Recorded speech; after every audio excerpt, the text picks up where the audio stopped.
primer resumen. Cristo nuestro Señor murió en la cruz por nuestra salvación, dijimos. Esta salvación que mereció por nosotros, ¿la confió a quién? A la iglesia que Él fundó, la una Santa Católica Apostólica. ¿Y la iglesia cómo comunica esa santidad? Mediante los 7 sacramentos. El primer sacramento que comunica la gracia, la santidad, es el bautismo. Los demás la hacen aumentar y crecer.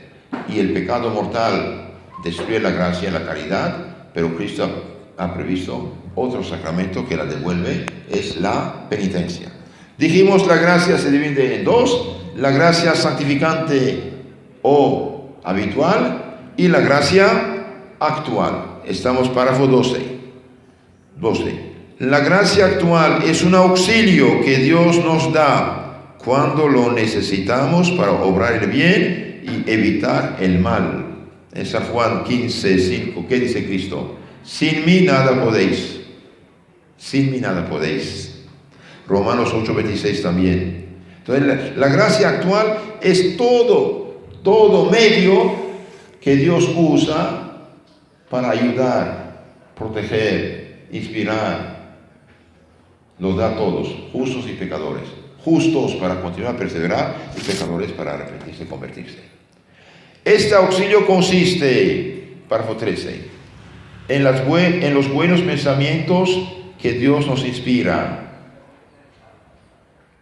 Buenos pensamientos que Dios inspira. Por ejemplo, una persona después del pecado dice: ay Dios mío, ¿qué hice? Misericordia te pido.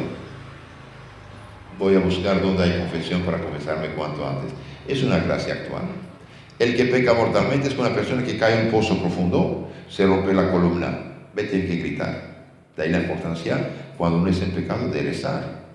Yo escuché gente que dice: yo estoy en pecado, ¿para qué voy a misa? ¿Para qué rezar? No sirve. No, sirve y sirve mucho. Sirve y sirve mucho. Una persona que cae en un pozo profundo tiene que gritar socorro, para que si alguien pasa ahí, venga a socorrerlo, ¿no? Entonces, la gracia, dijimos, actual, viene mediante buenos pensamientos que Dios nos da. En las mociones mediante las cuales anima y ayuda a nuestra voluntad. Entonces hay un toque que impulsa, la voluntad a acercarse a Dios, a confesarse, a rezar y a hacer obras de caridad. Además de este auxilio puramente interior, Dios emplea también otros medios exteriores de salvación para movernos a obrar el bien, como por ejemplo la predicación, los buenos ejemplos, las buenas lecturas, los milagros, el ejemplo de buena gente. Por ejemplo, cuando Santo Agustín, antes de su conversión, de su bautismo, estaba que sí, que no, leyendo el Evangelio, leyendo San Pablo, dice: Dios no nos ha llamado a la impureza, el pecado, sino a la santidad. Después, leyendo Vida de Santos, dijo: ¿y por qué yo no puedo hacer lo que estos y aquellos pudieron hacer? Entonces, mediante varias cosas, Dios sí nos ayuda. Es importante saber esto. Dios, por ejemplo, dijimos, mediante la predicación. San Antonio Abad, un día entra en la iglesia, escucha el Evangelio del joven rico. Padre, Señor, ¿qué debo hacer para ser perfecto? Vaya, vende lo que tienes de los pobres. Venga, sígame. Y bien, San Antonio rápidamente se fue. Sus papás habían muerto. Dejó una parte de la herencia para su hermana, vendió los demás y se fue al desierto. Santo Ignacio de Loyola, por ejemplo, herido en la guerra, 3 operaciones de la rodilla y 9 meses de convalecencia. Leyendo Vida de los Santos, dijo: esos también son guerreros de Cristo. Y tuvo la idea de consagrarse a Dios y fue el más grande campeón de Cristo frente a Lutero en tiempo del protestantismo inicial. Entonces las lecturas sí ayudan. Un día estábamos haciendo propaganda en Guatemala. Teníamos folletos del pecado mortal. Este folleto que tengo aquí, del pecado mortal. Entonces, cuando yo salí de la catedral, después de la oración, un muchacho se acerca: Padrecito dice, estos jóvenes me dieron esta hoja, la leí y me doy cuenta que ando mal. Quisiera confesarme. Dijo, mira, estoy en tal lugar, venga. No, padre, yo no soy de aquí. Solo confesé ahí. Entonces, al leer esa lectura, Dios iluminó su mente, movió su voluntad para confesarse. Entonces, la gracia actual, bajo 1000 formas diferentes, llega. Una lectura, un ejemplo, incluso un accidente. ¿Cuántas veces después de un accidente uno se recapacita? Después de un cierto fracaso, uno recapacita.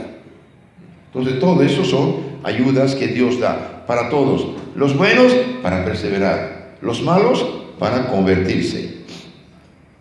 Sin las buenas lecturas y la gracia, no podríamos hacer nada que nos fuera útil para el cielo, como nos lo enseña Jesucristo, nuestro Señor, que dice, sin mí nada podéis hacer.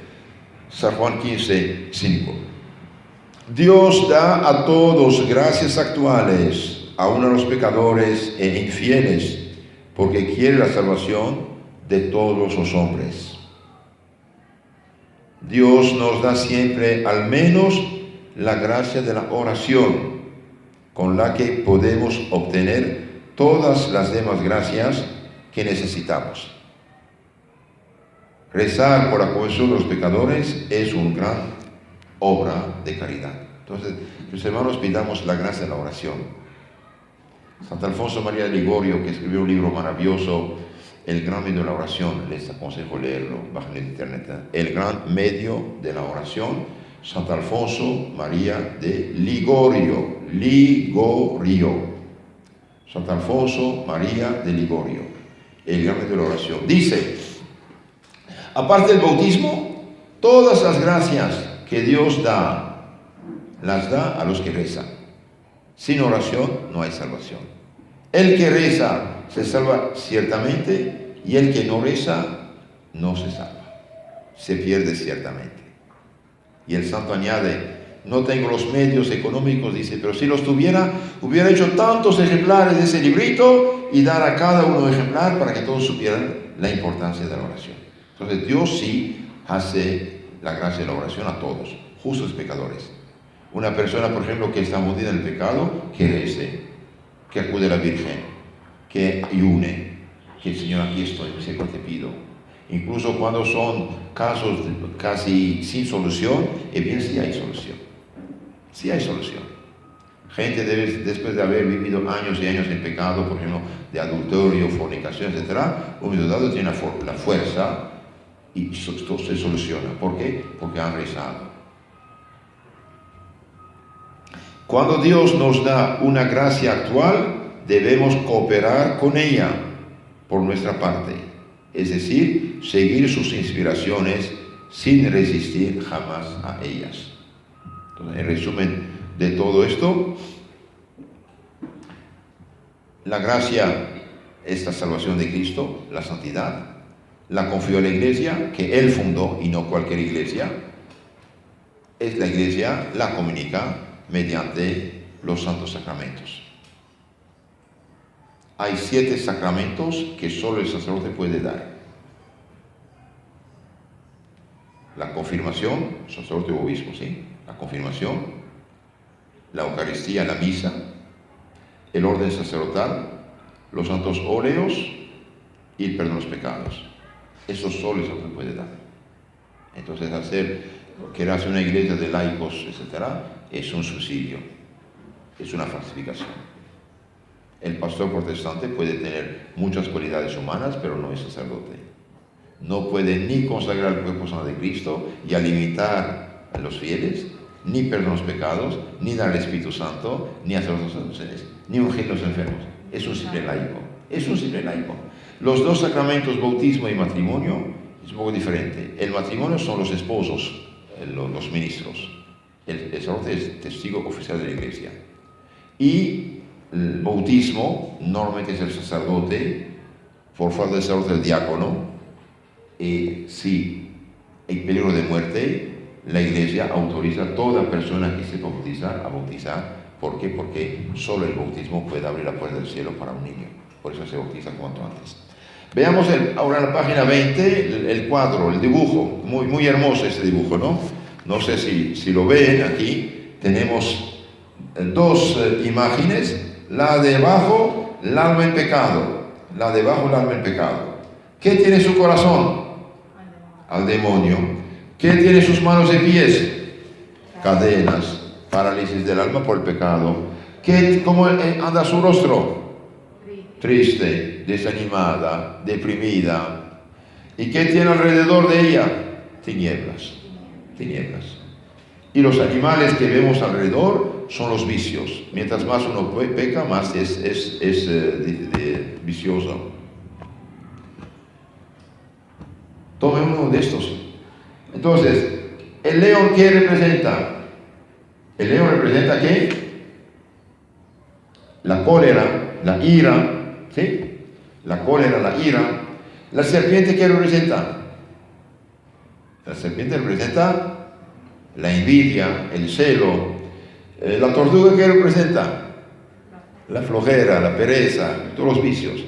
Vemos también abajo Judas en las tinieblas, traicionando a Cristo. Bien, este es el alma en pecado mortal. Arriba tenemos el alma en gracia de Dios, bella, hermosa, el Espíritu Santo en su corazón y lis de la pureza. Leamos un poco la expresión del cuadro.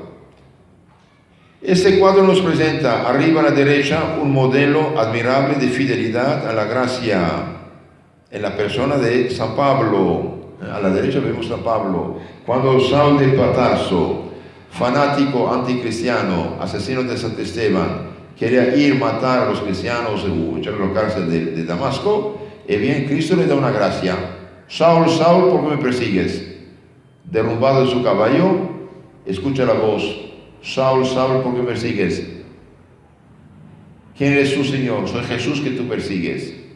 ¿Qué debo hacer? Levántate, te dirán lo que tienes que hacer. Obedece, obedece. Lo llevan a Damasco, queda 3 días ciego y finalmente ahí tiene una visión de Cristo. Dice, vaya a ver a Ananías, un sacerdote. Y Cristo se muestra a Ananías también, vaya a bautizar a Saúl de Tarso. Ay, Señor, escuché que es hombre. Tranquilo, yo le enseñaré todo lo que tiene que sufrir por mí. Y va y obedece a Saúl y lo bautiza, y como escamas caen de sus ojos, empieza a predicar a Cristo. Una gracia fulgurante. Esto es excepcional. Por ejemplo, un judío racionalista anticatólico del siglo XIX, Alfonso de Ratisbonne, un amigo le dio la medalla milagrosa. La aceptó, pero sin creer nada. Va a Roma de turista, entra en una iglesia y de repente la Virgen aparece y Ratisbonne se pone de rodilla, judío, y se levanta cristiano. Se hace bautizar, se hace sacerdote. Entonces son gracias, esas son gracias excepcionales. Santo Ignacio de Loyola, leyendo libros de santos, se convierte, era católico, pero se da actualmente a Dios nuestro Señor. Entonces aquí vemos San Pablo es muy obediente. Saulo, Saulo, ¿por qué me persigues? Respondió, ¿quién eres tú, Señor? La voz le respondió, soy Jesús a quien tú persigues. Saulo le dijo, ¿qué quiere que haga?